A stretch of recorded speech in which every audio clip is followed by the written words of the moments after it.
इस वक्त मैं हरारे स्पोर्ट्स क्लब में हूं, जहां पे इंडिया और जिम्बाब्वे के बीच में पहला टी20 मैच खेला जाएगा अब से कुछ ही घंटे बाद, क्योंकि 24 घंटे भी नहीं बचे हुए। 23 जुलाई को लोकल समय के अनुसार 1 बजे ये मुकाबला शुरू हो जाएगा। भारत में 4:30 बज रहे होंगे शाम के। और हरारे स्पोर्ट्स क्लब में टीम इंडिया के 3 प्रैक्टिस सेशन हो चुके हैं। जी हाँ, 3 दिन हो गए थे। जो इंडिया से बैच आया था उन्होंने 3 प्रैक्टिस सेशन में हिस्सा लिया, और जो इंग्लैंड से आए थे उनको केवल एक ही प्रैक्टिस सेशन में हिस्सा लेने का मौका मिला, क्योंकि अभी एक दिन पहले ही वो आए थे और एक दिन सिर्फ उनको प्रैक्टिस के लिए मिला था। तो अब हरारे में हूं मैं। हरारे में टी20 मैच तीनों खेले जाएंगे।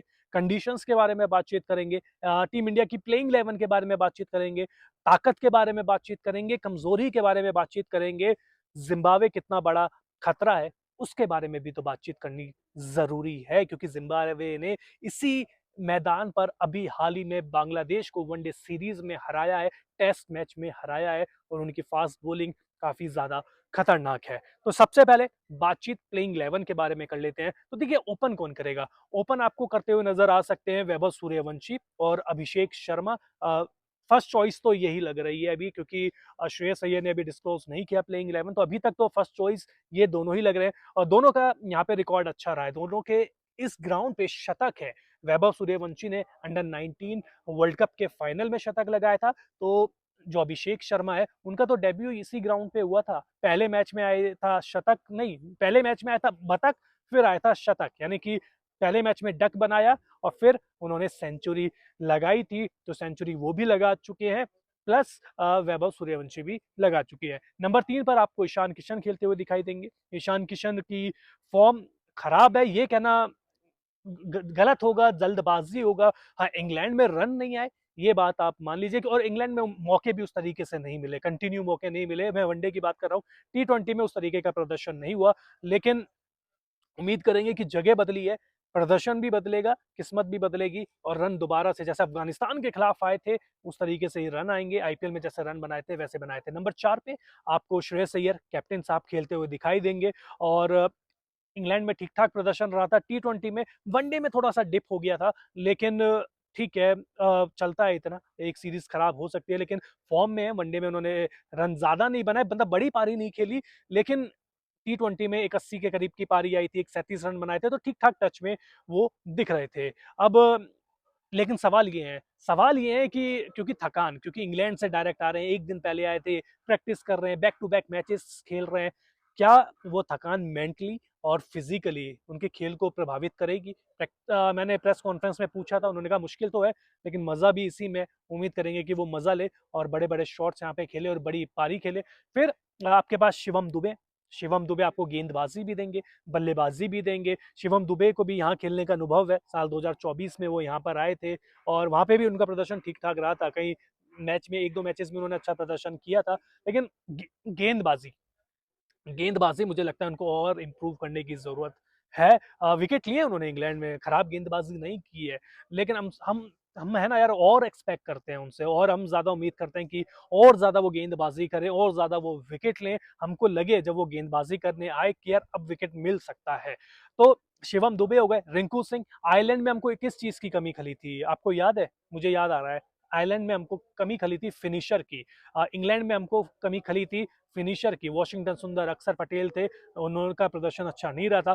रिंकू सिंह ने नेट्स के पहले दिन, पहली गेंद पर उन्होंने बता दिया था कि वो मैच फिनिश करने ही आए हैं, और बहुत अच्छे टच में दिख रहे हैं, तो मैच फिनिश करते हुए भी वो आपको यहाँ पर दिख सकते हैं। और रिंकू सिंह के यार होने से है ना बहुत सारे फायदे आपको मिलते हैं, क्योंकि आप एक चीज देखिए, फील्डिंग उनकी बहुत ज्यादा अच्छी रहती है।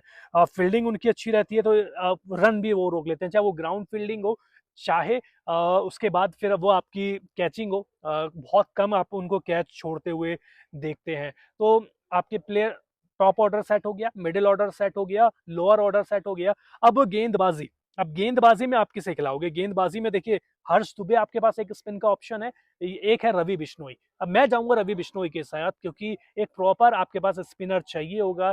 दुबे अभी अभी आ रहे हैं इंग्लैंड से, और रवि बिश्नोई को यहाँ खेलने का अनुभव भी है, तो मुझे लगता है कि शायद वो उनको प्रायोरिटी मिल सकती है। उसके बाद फिर 3 तेज गेंदबाज आप खिलाएंगे। मयंक यादव हो सकते हैं, अशोक शर्मा हो सकते हैं और प्रिंस यादव। अगर प्रिंस यादव को मुझे लगता है कि अगर पहले मैच में शायद आराम दे दिया जाए तो आप फिर यश ठाकुर को भी खेलते हुए दिख सकते हैं, क्योंकि प्रिंस यादव भी कंटिन्यू क्रिकेट खेल रहे हैं, वो भी ट्रैवल कर रहे हैं, तो हो सकता है कि पहले मैच में गेंदबाज को आराम दे दिया जाए।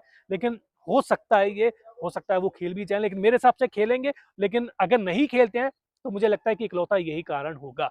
तो ये प्लेइंग 11 हो गई। अब खिलाड़ियों के बारे में बातचीत कर लेते हैं। श्रेयस अय्यर की कप्तानी पे बहुत ज़्यादा एज़ ए कैप्टन बहुत ज़्यादा दबाव है, और क्योंकि आयरलैंड में हार गए, इंग्लैंड में हार गए। सूर्य कुमार यादव जो टीम को लगातार उनकी कप्तानी में जीत मिल रही थी, अब टीम बिल्कुल हारने लग गई। आयरलैंड से हार गए और अब ज़िम्बाब्वे से हार जाएँगे तो यार बहुत ही बुरा हो जाएगा।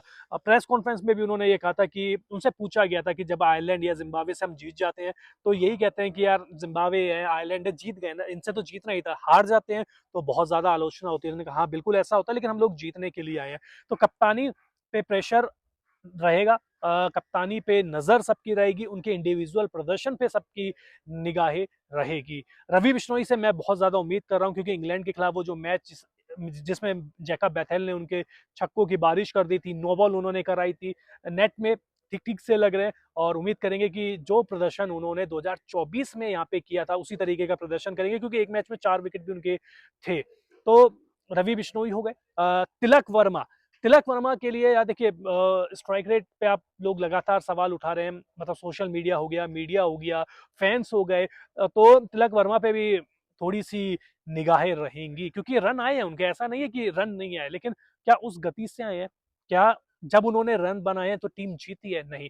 आयरलैंड में भी हमने देखा था, उन्होंने हाफ सेंचुरी लगाई 47 गेंद पे, लेकिन टीम 1 रन से हार गई। इंग्लैंड के खिलाफ फाइनल टी20 मैच में उन्होंने 200 की स्ट्राइक रेट से 50 लगाई, टीम हार गई। और प्रेस कॉन्फ्रेंस में उन्होंने कहा कि मैं कंडीशंस के हिसाब से खेलता हूँ, जो टीम की सिचुएशन होती है मैं वैसे खेलता हूँ। उम्मीद करेंगे कि जो कंडीशन हो, जो सिचुएशन टीम इंडिया को, क्योंकि टीम इंडिया की हमको क्या चाहिए, सिचुएशन चाहिए जीतने वाली, वो सिचुएशन में आए और टीम को जीत दिलाए। जिम्बाब्वे यार खतरनाक टीम है, बहुत सारे खिलाड़ी है जिनके ऊपर नजर डालना जरूरी है। ब्रायन बेनेट हो गए, सिकंदर रजा तो हम सभी जानते हैं कितने खतरनाक है। गेंदबाजी में ब्लेसिंग मुजबानी हो गए, नगारवा हो गए जो तेज गेंदबाज है, ब्रेड इवेंस हो गए जो बल्लेबाजी भी कर लेते हैं। तो भैया जिम्बाब्वे से भी आपको बच के रहना पड़ेगा, काफी अच्छे अच्छे नाम है। और आईपीएल में जो खुद श्रेयस अय्यर ने कहा कि कुछ खिलाड़ी है जिन्हें आईपीएल में खेलने का अनुभव है, तो वो आपके लिए खतरा साबित हो सकते हैं। तो यहाँ से कंडीशन काफी चैलेंजिंग रहने वाली है। तिलक ने कह दिया था कि कुछ उसी तरीके की कंडीशन है जैसी आयरलैंड और इंग्लैंड में मिली थी। हवा यहाँ पे चलती रहती है, जो हमारे भारत में नॉर्थ में मौसम रहता है ना, जनवरी फरवरी वाला, जब जाती हुई ठंड रहती है, कुछ उस तरीके का मौसम यहाँ पर है। पिच बल्लेबाजों के लिए ठीक ठीक है, लेकिन बांग्लादेश के खिलाफ हाल ही में यहाँ पे जो टेस्ट और वनडे सीरीज हुई थी, भैया तेज गेंदबाजों का दबदबा पूरी तरीके से रहा था। पहले वनडे में तो इनफैक्ट 140 रन बनाए थे जिम्बाब्वे ने, बांग्लादेश को वो भी चेज नहीं करने दिए थे। तो आपको एक पेसी पिच दिख सकती है, अगर एडजस्ट हो गए तो रन है, नहीं तो भैया फिर आउट होके आप चले ही जाओगे। तो ये यहाँ से ये सारी इन्फॉर्मेशन है, देखते हैं कौन जीत रहा है। उम्मीद है, फिंगर क्रॉस कर लेते हैं कि जीतेगी इंडिया ही, लेकिन कहीं 2024 में ये हुआ था, पहला मैच जिम्बाब्वे जीत गई थी, इंडिया को हरा दिया था। इस बार ऐसा ना हो जाए, क्योंकि पिछली बार तो बड़ी सीरीज थी, इस बार तो मैच ही केवल है 3। बहुत बहुत शुक्रिया आप सभी का।